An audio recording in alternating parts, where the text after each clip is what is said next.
চাল নিয়ে আসলাম। এখানে 5 বস্তা চাল আছে, 5 জন অসহায় মানুষকে দিব আমার সামর্থ্য অনুযায়ী। অবশ্যই ইচ্ছাই ছিল যে যেদিন থেকে ঈদ বিক্রি করব, ঈদ বিক্রির প্রথম সপ্তাহে যে প্রফিট আসবে, এই প্রফিটের সাধ্য অনুযায়ী সাধারণ মানুষকে খাওয়াবো। কিন্তু চিন্তা করলাম একবেলা খাওয়ানোর থেকে আমি 5 জন মানুষকে দেই, কিন্তু ও যদি 1 মাস খেতে পারে তাহলে মানে চালটা যদি থাকে, ও যদি 1 মাস 15 দিন 20 দিন যায়, তাহলে তার জন্য সুবিধা এবং সে মানে তার জন্য উপকার হয়।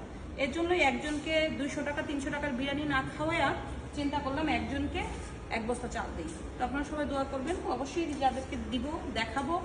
তো আপনারা সবাই দোয়া করবেন। আমাদের আল্লাহ রহমতের ব্যবসা ভালো হচ্ছে, ইনশাল্লাহ যত ভালো হবে অতই আমি আমার বৃদ্ধাশ্রম এবং সাধারণ মানুষের পাশে থাকবো। ধন্যবাদ। এই যে দেখছেন চালগুলি।